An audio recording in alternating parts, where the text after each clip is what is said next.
নমস্কাৰ বন্ধু বান্ধৱীসকল, মোৰ অন্য এটা ভিডিঅ'লৈ আপোনালোকক স্বাগতম জনালোঁ। সকলোকে আজি কাতি বিহুৰ আন্তৰিক শুভেচ্ছা জনালোঁ। কাতি বিহু উপলক্ষে ঘৰে ঘৰে জ্বলি উঠা চাকি-গছিয়ে সকলোৰে অপায় অমংগল দূৰ কৰক, তাকে কামনা কৰিলোঁ আৰু ময়ো তুলসী তলত চাকি-গছি দিবলৈ আয়োজন কৰিছোঁ।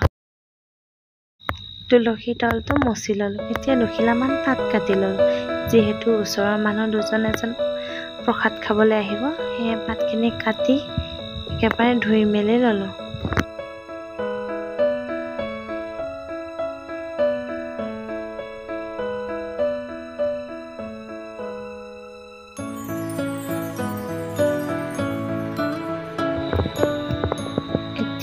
এতিয়া সন্ধিয়া হৈ গ'ল, ময়ো শৰাইখন আগবঢ়াই দিলোঁ।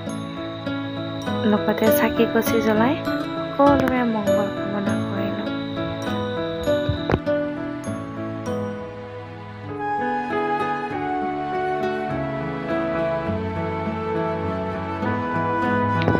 ধূপ-ধূনাখিনিও জ্বলাই ল'লোঁ আৰু লগতে আমাৰ ধুনুৱেও মোৰ লগত মই যি কৰিছোঁ তাইও তাকে চাই চাই সকলোবোৰ কৰি আছে।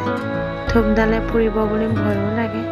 অৱশ্যে তাই মই যি কৰোঁ সেইখিনিয়ে মোক চাই চাই সকলোখিনি তাই কৰিবলৈ চেষ্টা কৰে। এতিয়া আমি দুয়োজনেই সেৱা ল'লোঁ। তাইও মোৰ লগতে সেৱা ল'লে। আৰু মোৰ ভিডিঅ'টো চোৱাৰ বাবে ধন্যবাদ। লাইক আৰু শ্বেয়াৰ কৰি দিব, ছাবস্ক্ৰাইব কৰি দিব।